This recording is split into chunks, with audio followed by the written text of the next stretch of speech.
Good morning, everyone.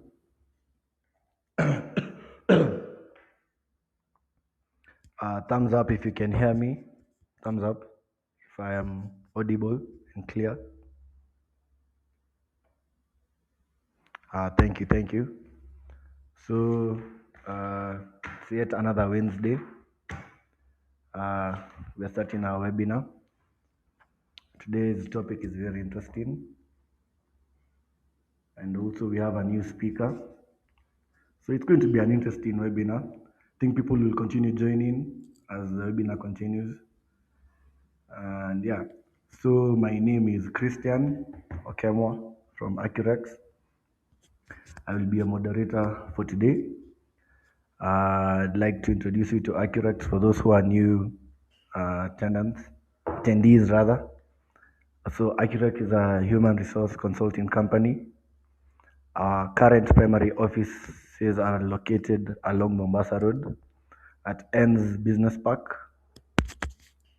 Yeah, and we also have our website. You can go and check out some of the things we do and our services. Also, our website is www.accurex.co.ke.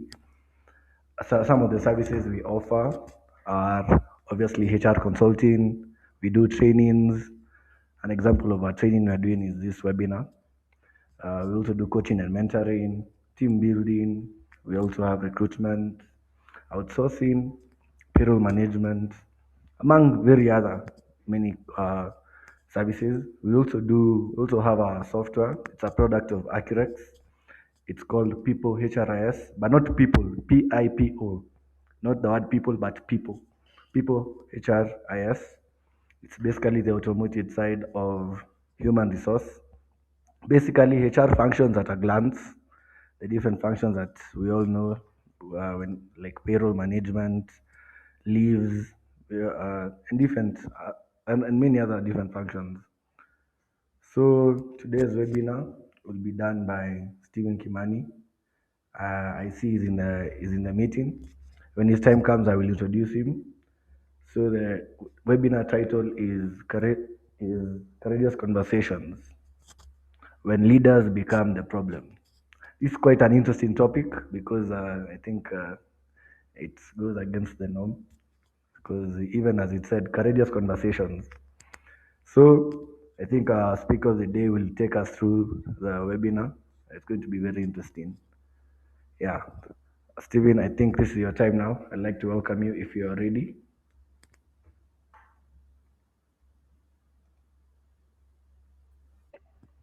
All right. Thank you very much, Christian. Good afternoon. Oh, it's still morning. Good morning, everybody. Superb. Yes. If you can hear me, kindly give me a thumbs up. That will really, really um, show me who we are with. So, like Christian said, we are going to be having a conversation on the courageous conversation when leaders become the problem. Most of the time, when we are having these conversations, we are talking as leaders and we're asking ourselves what are the problems we're experiencing in our businesses, with the people that we manage and lead, what are the things we need to do. But sometimes we are the problem. Sometimes the problem come from us. And so today, that's the conversation I want to highlight. I'll make my presentation very succinct so that we can have value from the word go.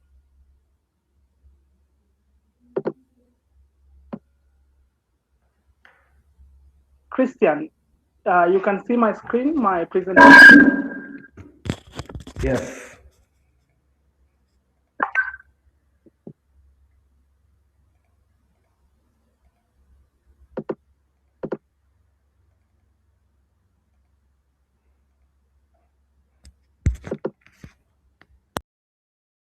All right. My name is Steven. I am the founder and lead trainer at Believe. We train majorly on communication and marketing, and we also consult on the same. And it's a pleasure to collaborate with ACCUREX to bring this webinar to you. And I think we can have more of those conversations later.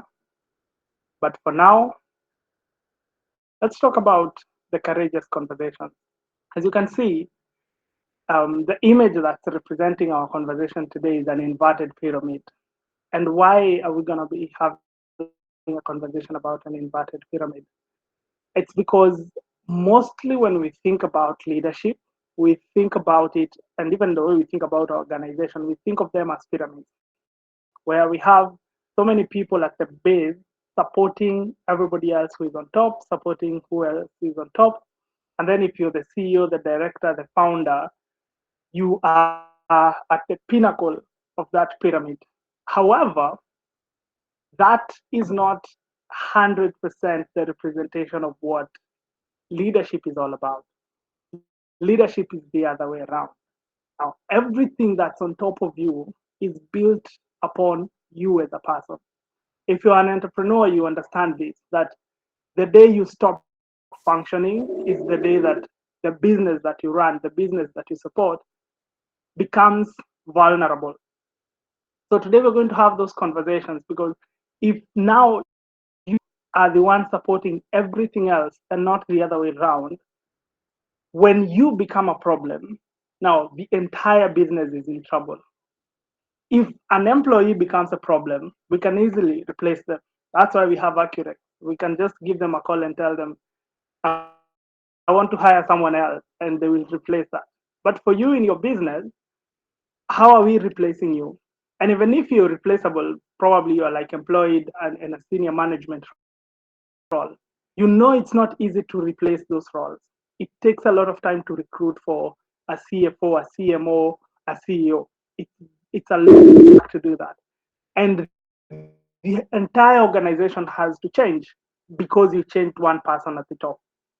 So today we want to look at when that person who is the main hub where everything is connected to becomes the problem, what happens and how can we go about that? So, welcome to today's conversation, courageous conversation. The problem starts with identity. When leadership ceases to be a responsibility and starts becoming an identity, now we are starting to have problems. When you being regarded as the CEO is much more important than actually executing on the CEO roles, that now becomes problematic. Now that's a leader starting to become problematic in their organization because most of the time you find the team that you have, the team that you're saying is not performing, if they were given a different person to lead them, there is a high likelihood that that team could turn around. And trust you me, when we are doing trainings, that's something we see all the time. Because you're called in and you're told this team is not performing as it should be performing. The leader calls you in because they think the problem is the team.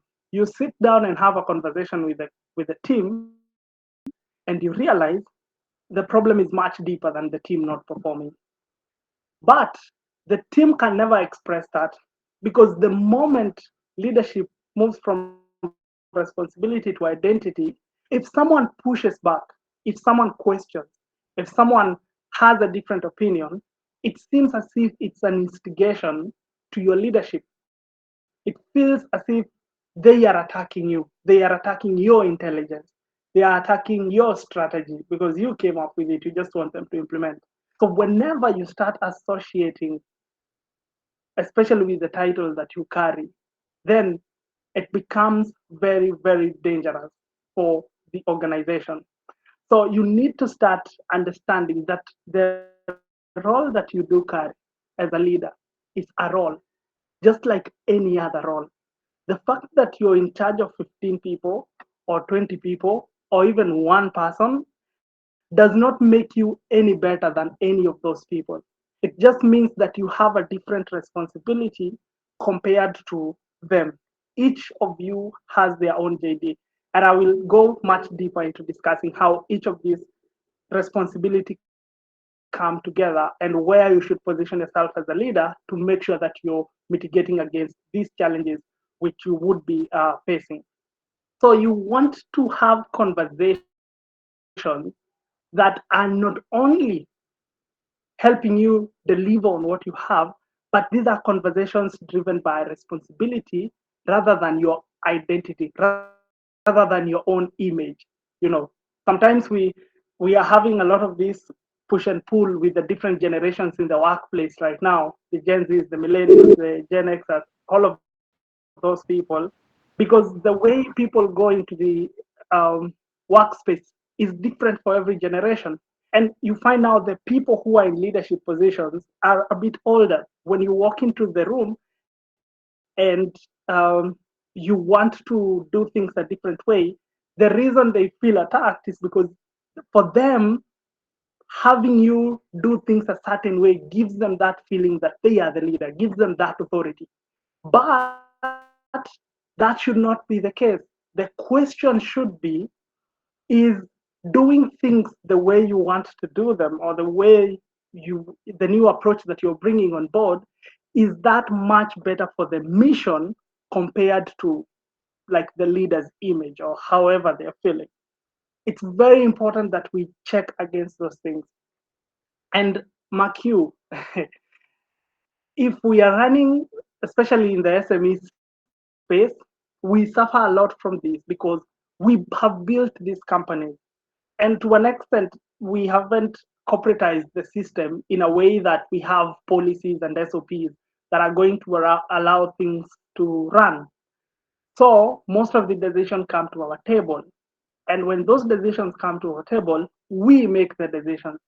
So whenever we feel as if that power is being shifted from us, as if someone is behaving in a way that we would not endorse, that becomes the problem. Because now you're identifying this structure that you've built as you. You're taking it as if it's yours. And I know there is a place for that because entrepreneurship is multifaceted, but probably that could be part of the solution that you're having. That could be the reason you're having churn. Every 6 months, you have to hire and rehire. That could be the reason why your clients are not sticking. Every quarter, you have to onboard new clients and new clients and new clients. It's because probably you're hell bent on the way you do your things because that's your identity rather than thinking about it from a responsibility perspective. So you should be more driven by purpose and not position. And this is how those two things work. So you can start assessing yourself. And at the end, we have three questions you can ask yourself to figure out where you are. But for now, you can assess yourself from this angle. When you are solving problems, when you're having conversations, when you're executing in the workplace, are you doing that to maintain authority or are you doing that to accomplish a mission? If you are driven by the fact that you want to maintain that authority, then we are starting to have problems. If you're driven by protecting your status, it's very important for you. And this has happened so many times, especially in our country, and for the people who are visible. We are too obsessed with status. You want outriders, you want escort cars. When you go to events, if you're called in as a speaker or like any other person, you want to be ushered by a team of 15 people, take you straight to the front, your desk and your water and your chair and something. We are too obsessed with status rather than being obsessed with outcomes. Builders know, people who are actually building proper businesses understand. It's not about the status, it is about the outcomes. And that's why probably sometimes you find when you walk into a room, sometimes the sharpest dressed people are not the most outcome oriented people. The guy that you would assume with a t-shirt at a networking event, probably that guy knows a lot more about executing than the guy who has a sharp suit. Nothing against sharp suits, I like them too. But I'm saying we should be driven not by status, but by outcomes. The other thing is we should not be seeking validation. Most of the time, even the reason we started businesses is for validation purposes. We wanted to show them that we can do it. Probably you were fired in a way that you thought it was not right. Probably you grew up from a background that you want to show people that you can also do something. So sometimes we are driven to start these businesses to seek for these roles and employment for validation purposes. But that could become a problem. That could instigate a problem. We want to be driven by progress. We want to wake up every day and look at where we are and ask ourselves, how can we move this organization forward? How can we move this mission forward? When you think like that, you are more purpose centered and not position oriented. The last thing is wanting to be right, wanting to be the person with all the solutions, wanting to be the person with the brightest person in the room. Whenever everybody wants to speak, you want to jump on their point and show that you actually knew that much better.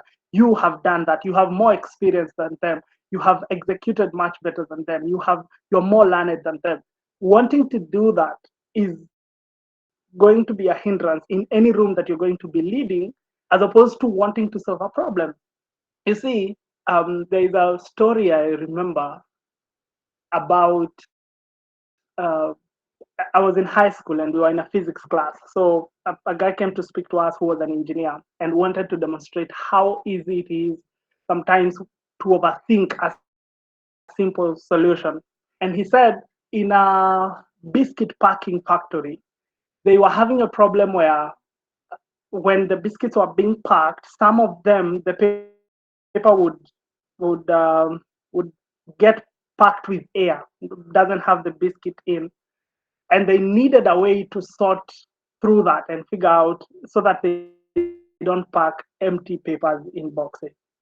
So all the engineers came and they were thinking about this complex problem, and they were all of us would think, let's do X-rays, let's do whatever, all the technologies that we can think about.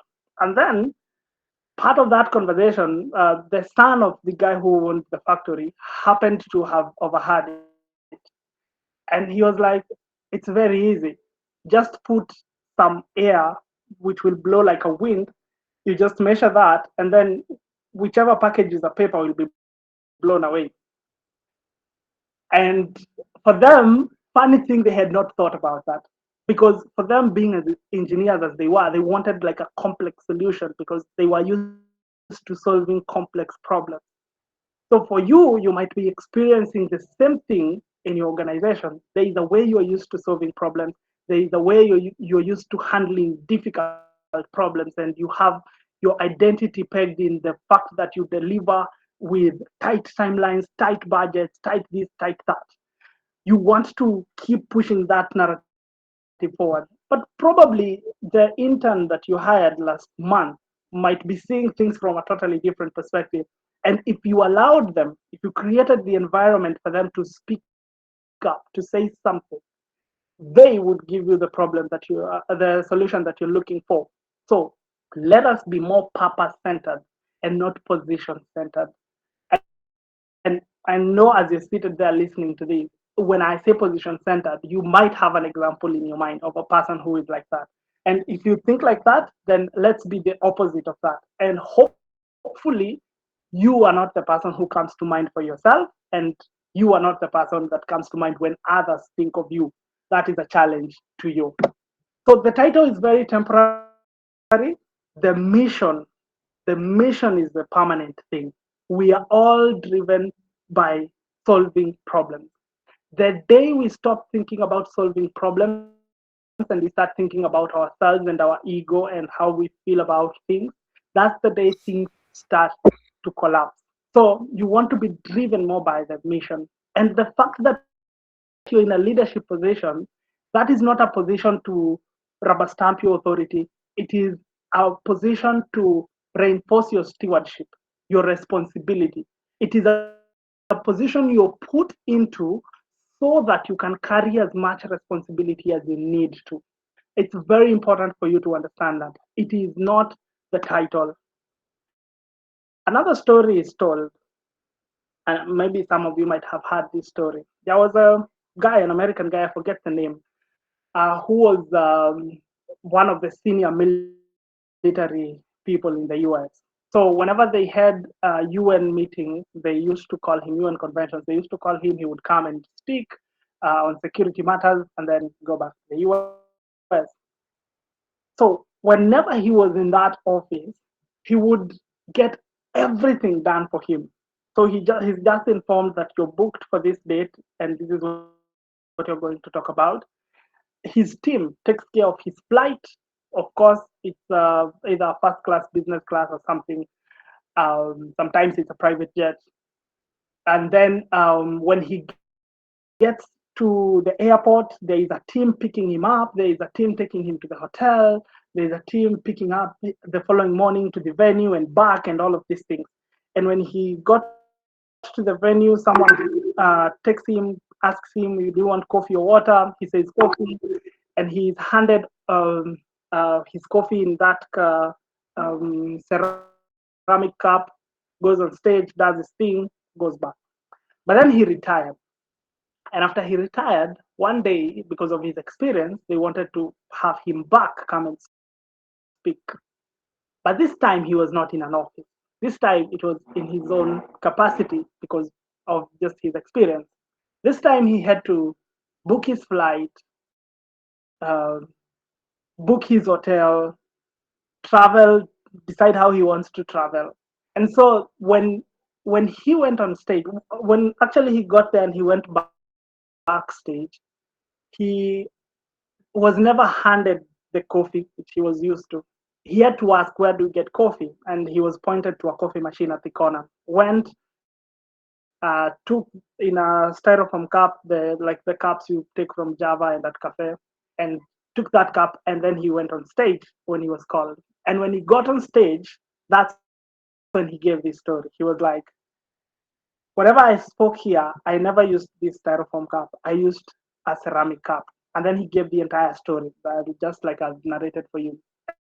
And for him, that was a reflection that the treatment that he was getting before was not because of him, it was because of the position that he held. And now, because the position is gone, he doesn't get that treatment. That's changing. And since I had that story, I have never not thought about it whenever I'm thinking about leadership. Because most of the time we are too obsessed with the fact that we are the founders, we are the leaders, we are the head of whatever department that you lead. You forget that that title is temporary. The most important thing is the mission. So when you're seated there, execute on the mission more than you want to execute on your own personal image. So, like I said about the illusion of the pyramid when we started, this is how you think about the pyramid of maybe a corporate, and you think the CEO is the person seated on top. In the next slide, you're going to see that flipped around. But that is not the case. First of all, before we even flip this pyramid around, you need to understand that it is not about this pyramid, it is majorly about balance. Like I said, your role in that organization, even if you're the founder, is just a role, just like any other role. Your role as the CEO is not much more important than the cleaner. All of you have a responsibility, and all of you need to take your responsibilities seriously. And that's where balance comes in, because it is how you balance the ego and the position of a CEO and the position of a sweeper or a cleaner or the person who is receiving people when they come to your office. Very many people have had a bad experience in certain organizations because of the way the soldier or the receptionist received them. Yes, the CEO is an amazing guy, but the entire organization feels odd because of the way you are welcomed into the organization. And that's where balance comes in. Because if the soldier doesn't do his job well, they are already tainting your image. They are putting a bad taste in people's mouths. And that we don't want that. So we want as leaders to always seek a balance. And it's not a balance where it's like we all get paid the same. We all get no. That's not the type of balance I'm talking about. A balance where we all understand where we are in the mission and what role we play. And once we all understand what mission or what part of the mission we play, then we are able to bring in a balance. And that's why you understand as a founder, this is the right pyramid. This is now exactly how a business should look like. When you're driving in Nairobi and you're stuck in traffic, you see these acrobatic.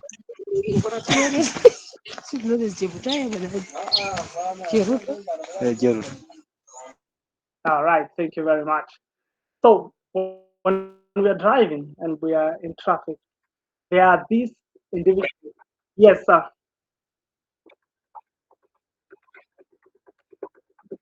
You can't see the presentation the entire time. You have not, the entire time you are not seeing the presentation. Okay.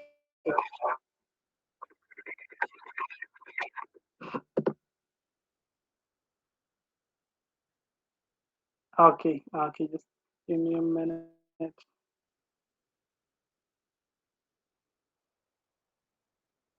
You can see it now.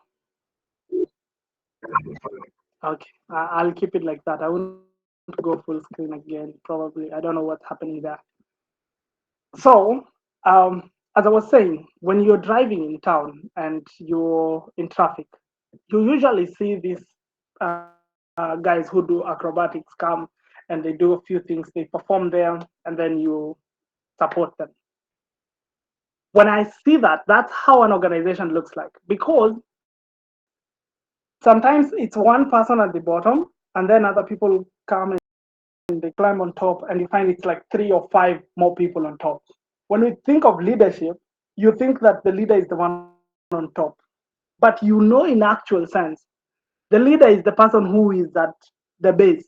That is the person everybody climbs up on.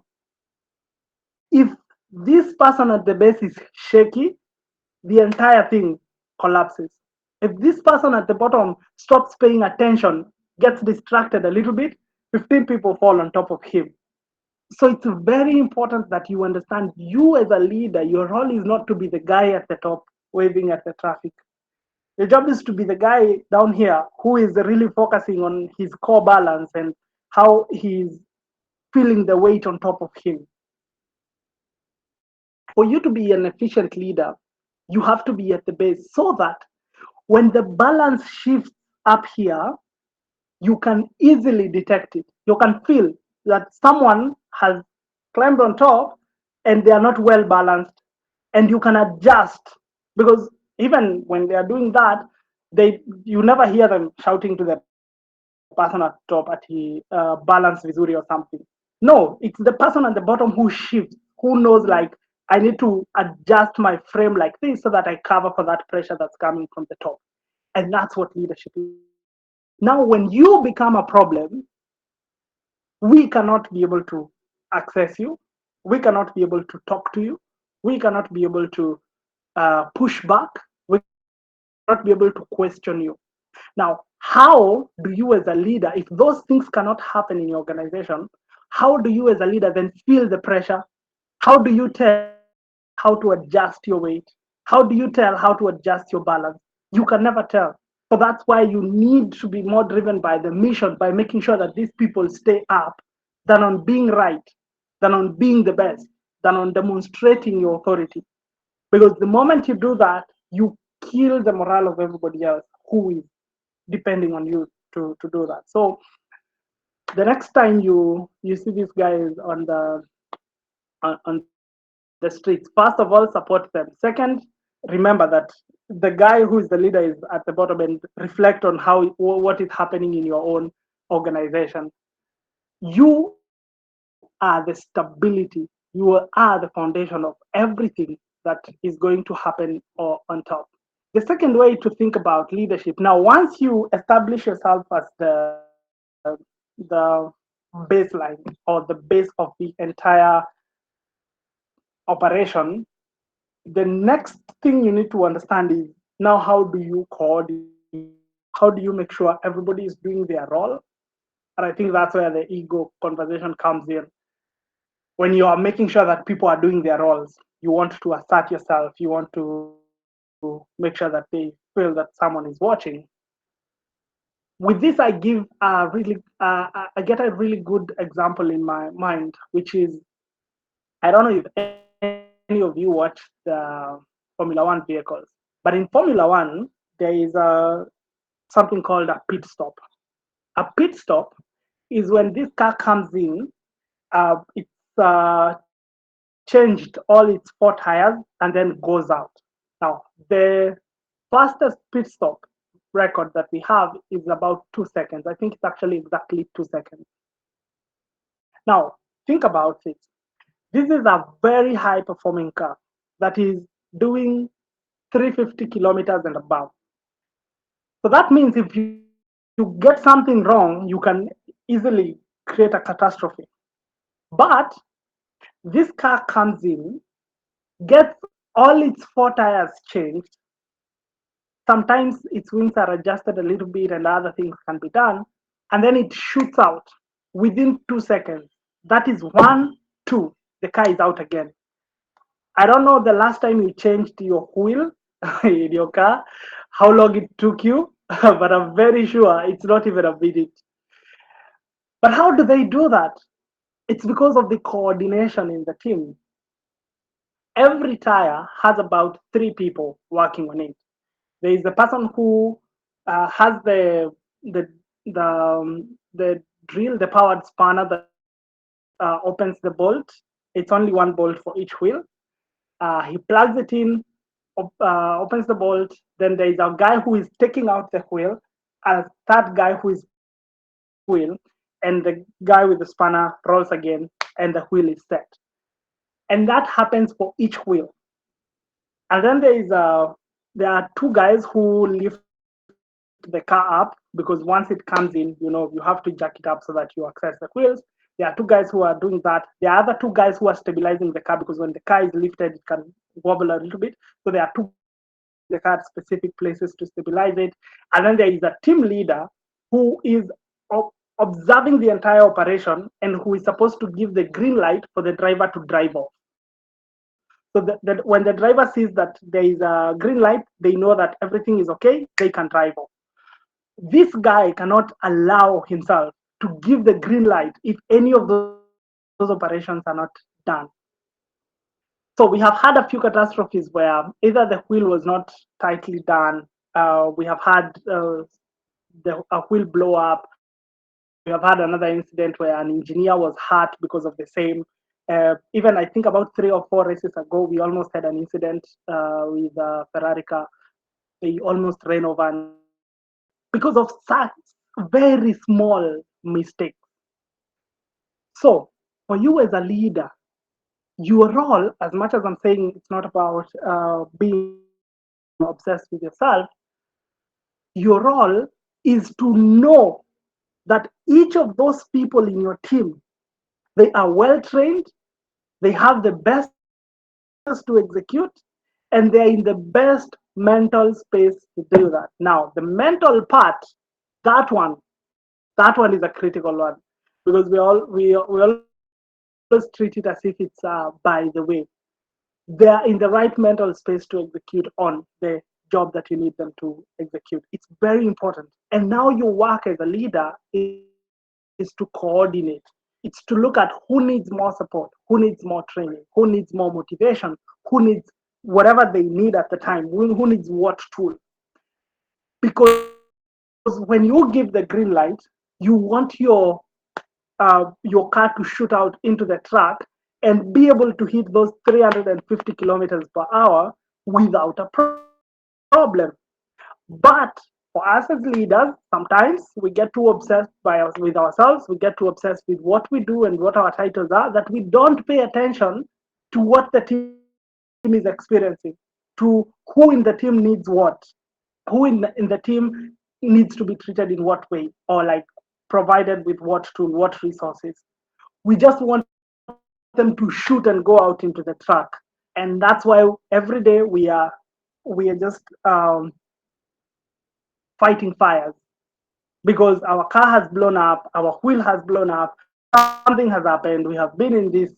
So every day you show up in the office is just fighting fires every day, fighting fires, because these people are not well prepped, they are not well coordinated to execute and go on track and be the best car they can be. If that doesn't happen, then your entire mission is in disarray. So we want to coordinate and coordinate effectively. So that's very important. So number one, we need to understand that you as a leader, you are at the base. You support everything at the top of you.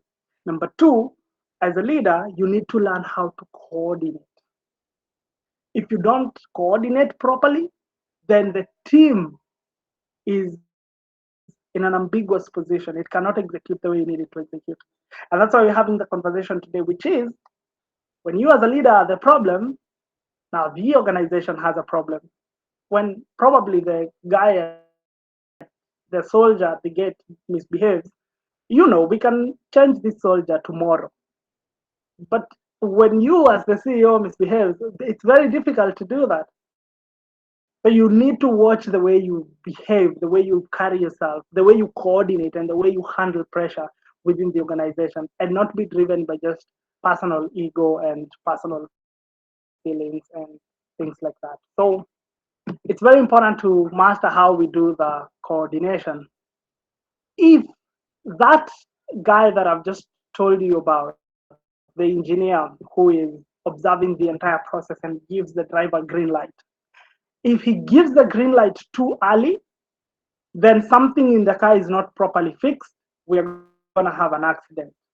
If he gives the green light too late, then we are losing significant time in the pit stop. So for you as a leader is to know where is the sweet spot. But how do you know where the sweet spot is if you're not well coordinated with your team? If your team can't talk to you, if you can't talk to your team, if your team is not motivated by you, how do you measure that sweet spot? So you end up that every time in your business, you're either releasing the car too early or too late. So too early is they go to market, they are not ready, they come back, they don't have proper conversions, they don't have if you run events, the event is shambolic, things like that.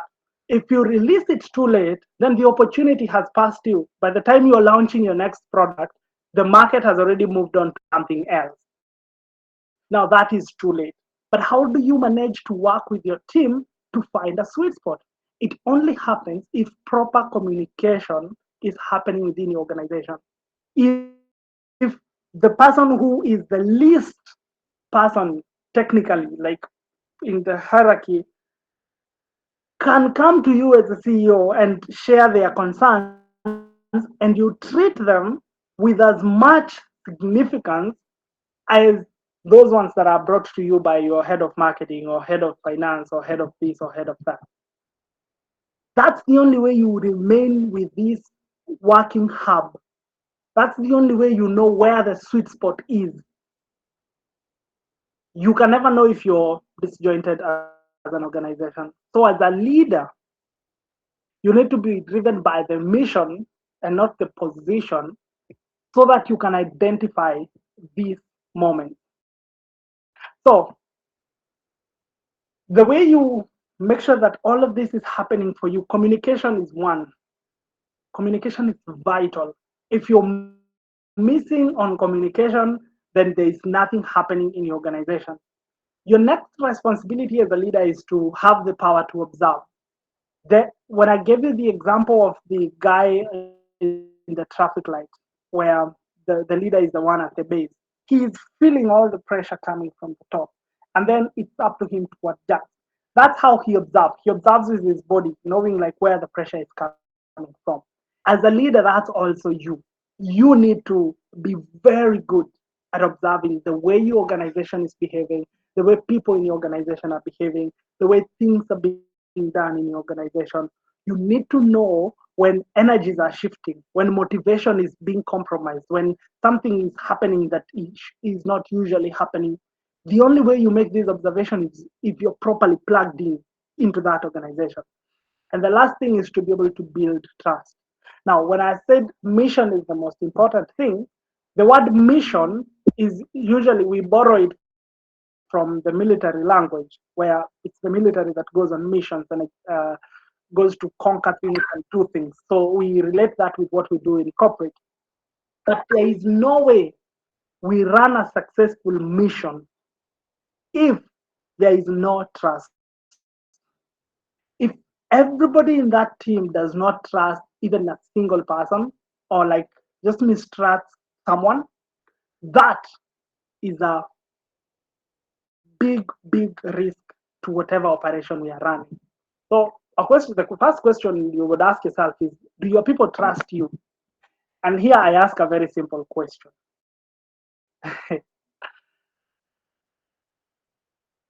if if you ask your employees, probably they work from Monday to Friday, sometimes others work on Saturday. If you ask your employees to come in on Saturday to to execute on a certain project and a certain mission, as we are using the word right now, that uh, is not their typical day to come in, and you never even had a compensation where you don't tell them that you've done anything more. It's just a problem that we need to solve, and as a team, we have to pull in much more. If you ask them to come in, would they gladly do so, or would they begrudgingly do so? They might do it because their job depends on it, but will they understand what mission it is and how important this is for us to execute? Because the same employees, the same ones who will complain about coming in and doing that same job, that same Saturday, if a friend was moving, they would go and move the friend at no fee. They would just go and help them move, spend the entire day carrying luggage in and out of houses, up and down stairs, doing all manner of things that are involved with moving. But them coming to work for an extra 2 hours to finish on a project is a problem.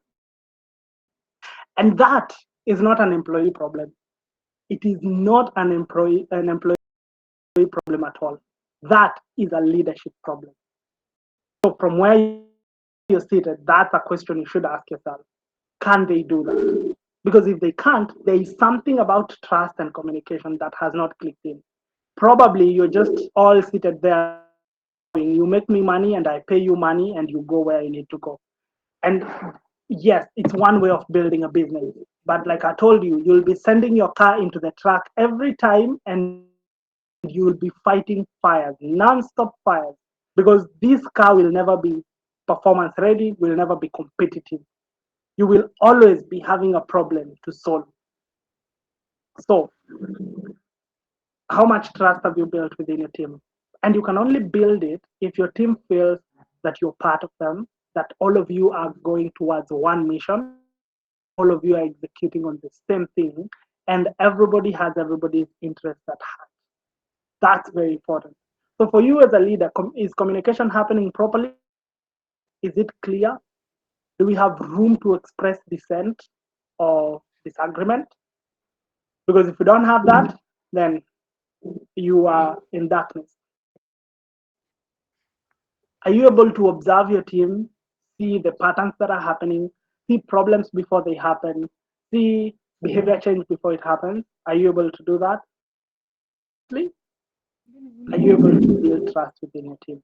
If you're not able to build trust within your team, then that team is not going to perform in the way that you need it to perform.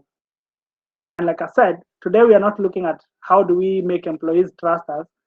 Today we are challenging ourselves as leaders and understand that these are leadership problems. These are problems that come back. And we started by talking about your ego and your identity. Those two things are the biggest hindrances to leadership.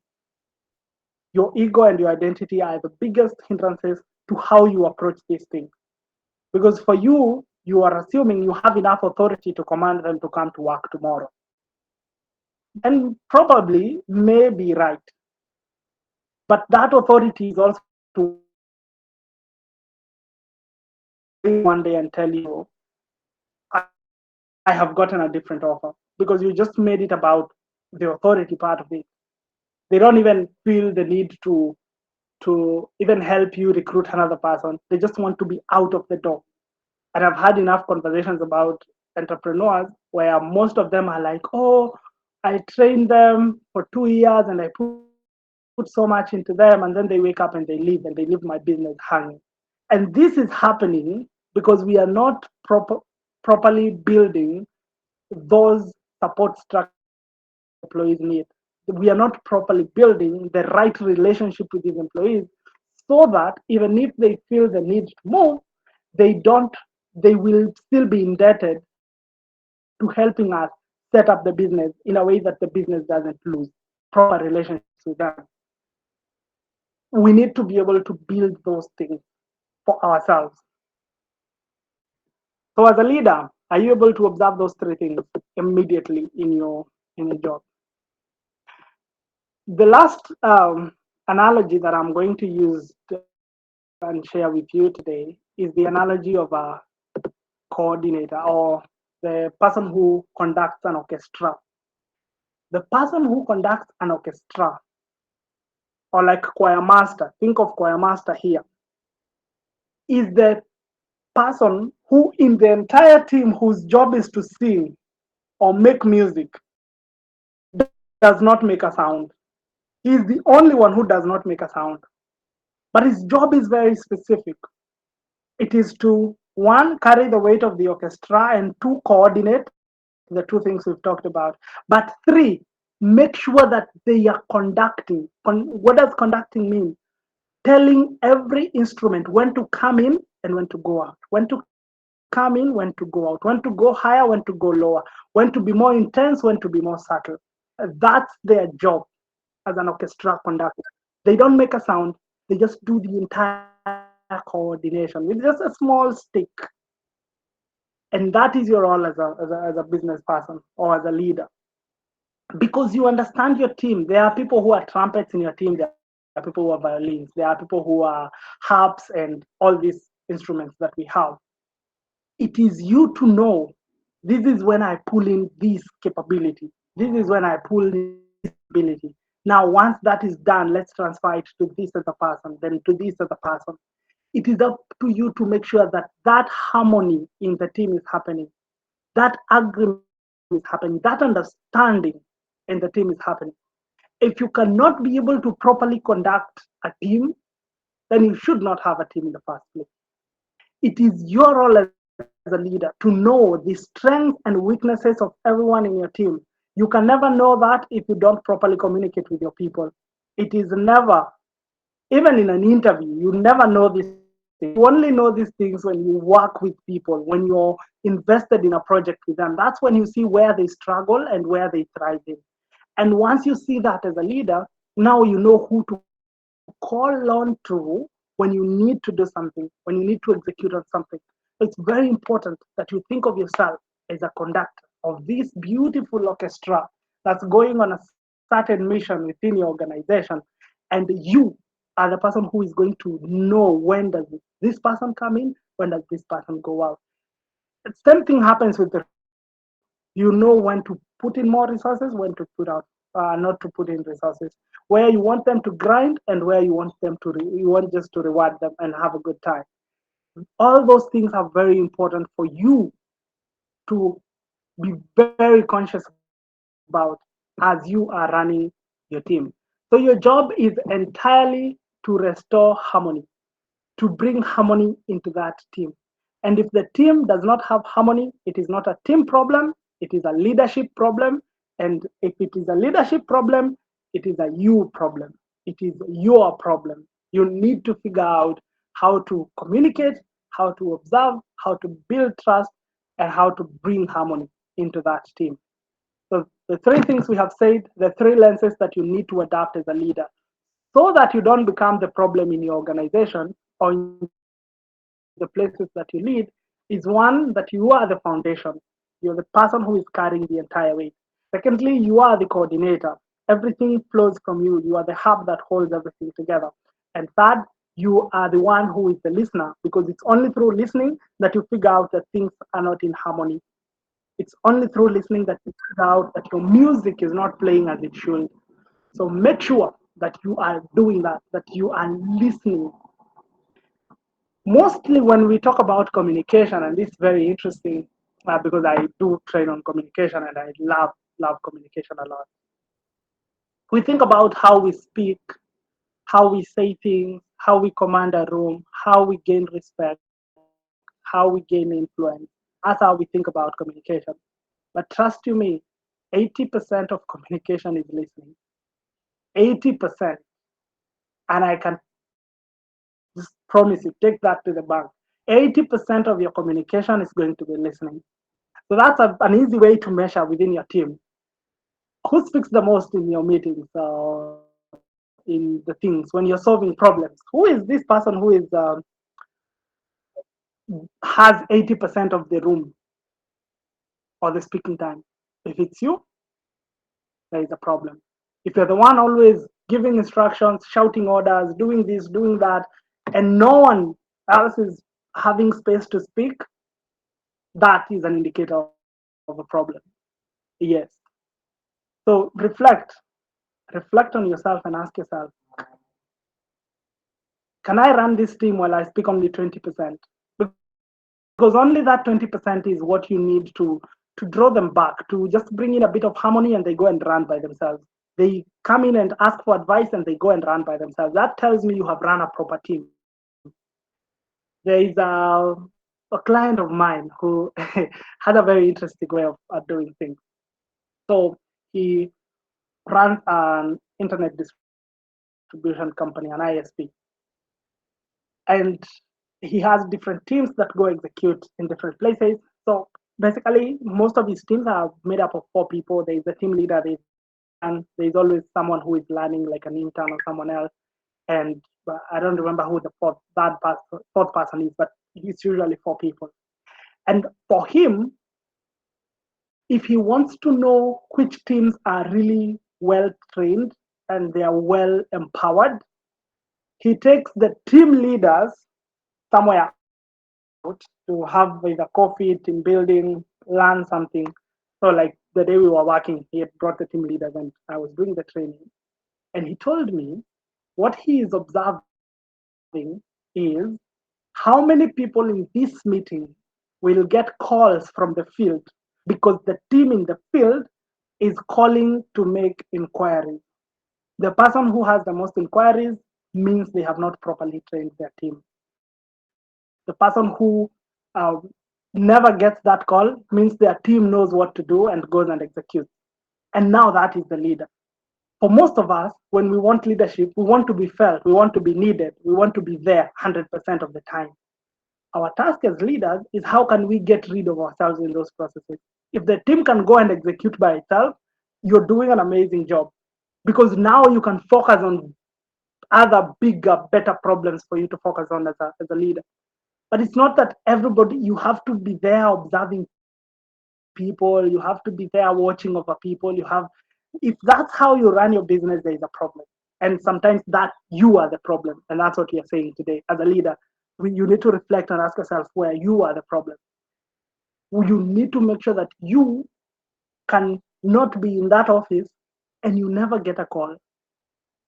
People can do the things they need to do. And tomorrow, it's not that when you come tomorrow, they are stuck, they didn't do their job. They actually probably did more than you even expected. That's where we need to get towards leaders. So these three lenses, the foundation, the coordinator, and the listener, are the three things you need to think about as a leader to ensure that you are not the problem. So make sure that you place mission over ego, that you always seek truth over comfort, and you prioritize what is right. Seek mission, seek the truth, place the mission over your ego, prioritize what is right. The last three questions that you should be asking yourself is when challenged, do you instinctively defend the mission or your position?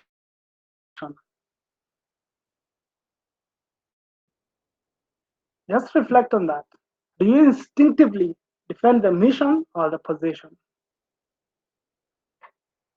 Very many conversations start with a person in my position should not be doing that.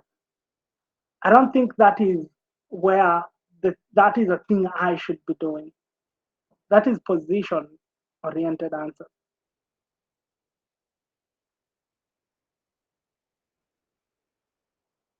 Am I sensing the tension in my team, or are you just reacting to the collapses that are happening?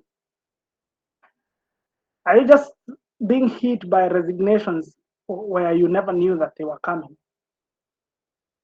Are you just being surprised by the performance of a teammate and you never saw that coming? Are things just changing drastically within your organization and you're wondering what is happening?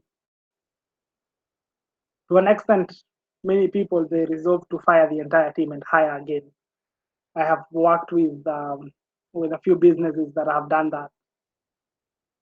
You just wake up and you're like, this entire team is stressing me out. I just want to fire everybody and hire everybody. And then 6 months later, same problem. Do you think the problem was the team or the problem was something else? So, uh,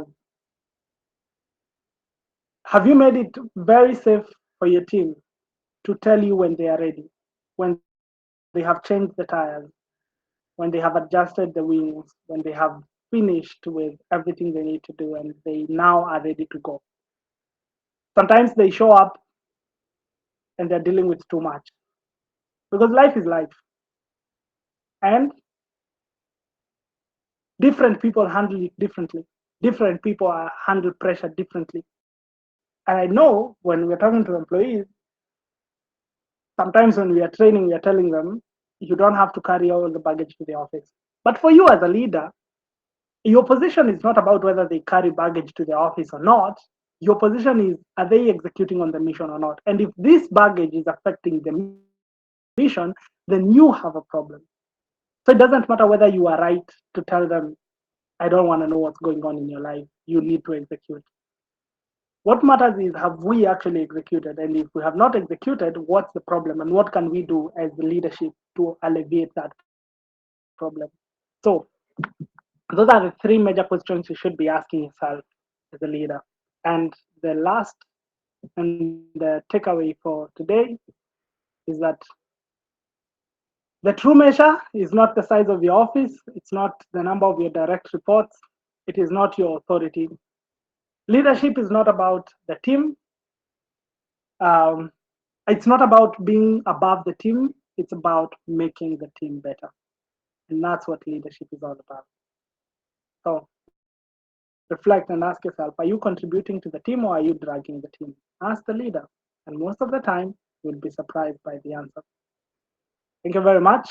I'd like to take questions, comments, and any other contributions that you might have. Christian,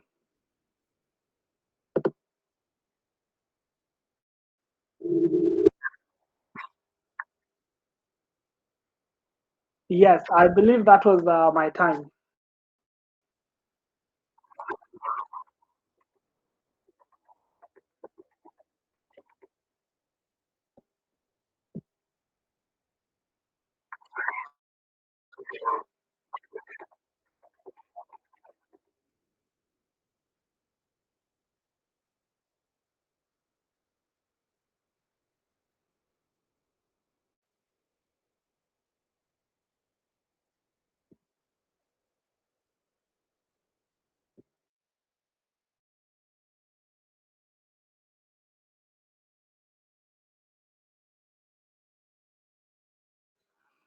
Um, if you enjoyed the presentation, just for feedback, give me a thumbs up at least, even if we don't have questions. Thank you, Gaziaka. I appreciate that. If you have questions, you can say it. Thank you, Grace. Thank you, Anthony. I appreciate that. Thank you, Pamite. Super.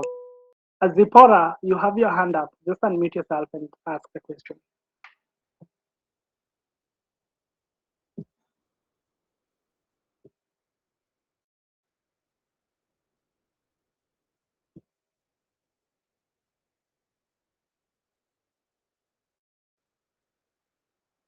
All right. Thank you. Thank you, Zipporah.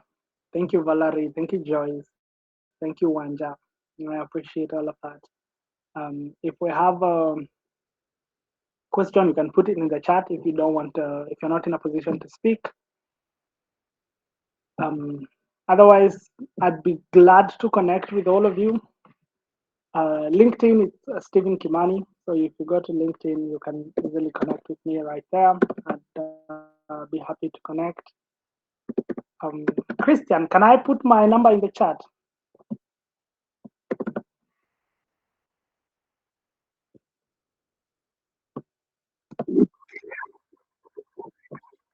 Okay. All right. So if anybody wants to connect on WhatsApp, I find that to be the most direct and easiest way to communicate. Yes, my number is in the chat, and LinkedIn is just Steven Kimani.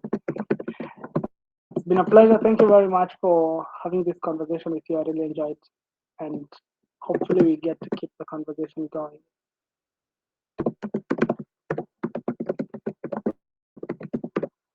All right, Christian. I think we don't have questions yet, so I think I'll call it at that point.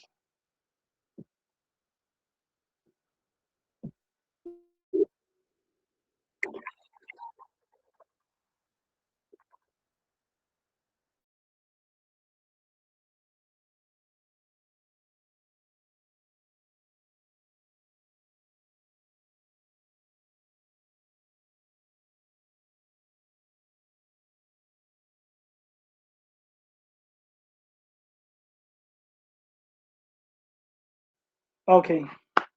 I see from okay, Kipingano, what key strategies help maintain smooth team coordination and alignment? Clarity.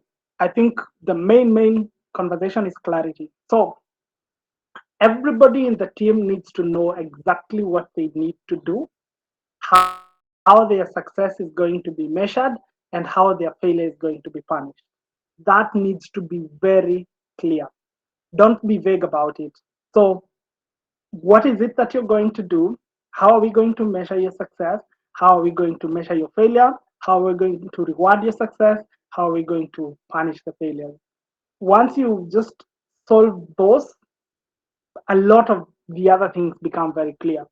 So clarity, clarity. Every day seek for clarity. If there is a question that someone has, always bring it back to when we are writing these JDs and hiring people, and I know ChatGPT helps us do that, generate these JDs. But you really need to sit down with the JD and ask yourself, does this JD actually talk about the exact thing I want this person to be doing? Because if the JD is vague, then the job is vague. Then every problem starts to arise from there. So clarity is one.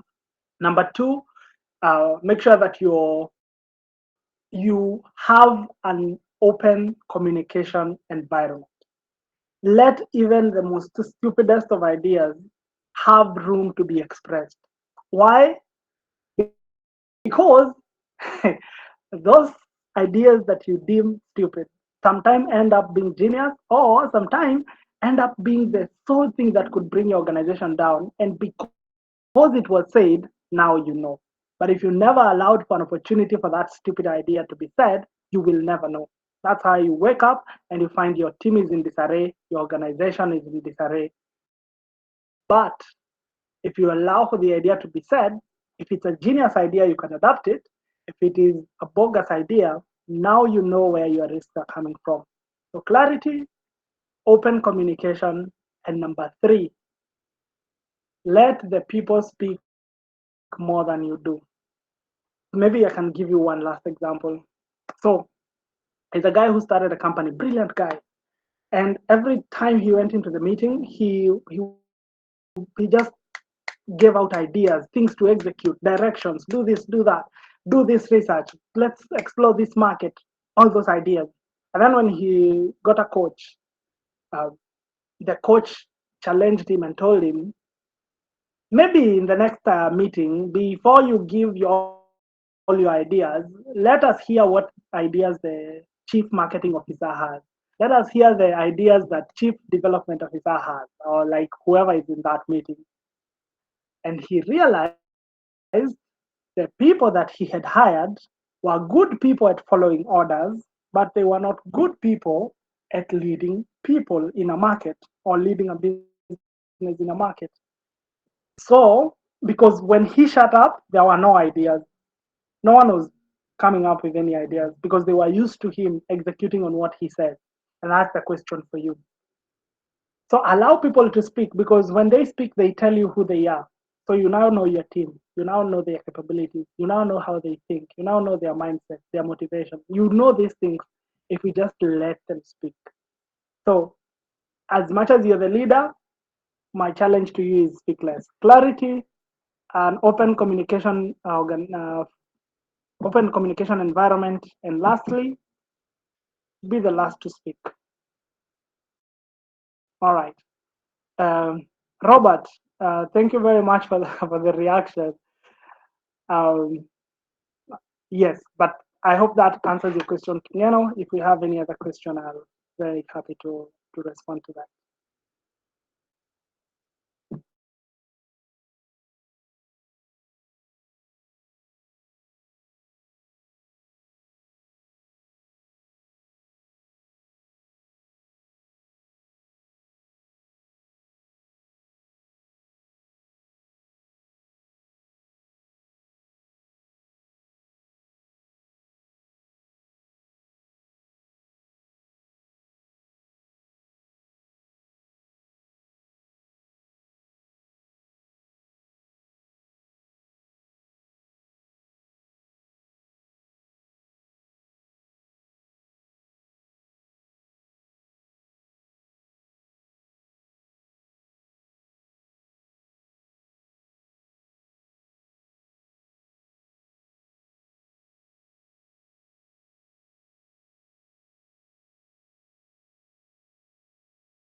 that. Thank you, Christian. Good afternoon.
Usimpiga hata story.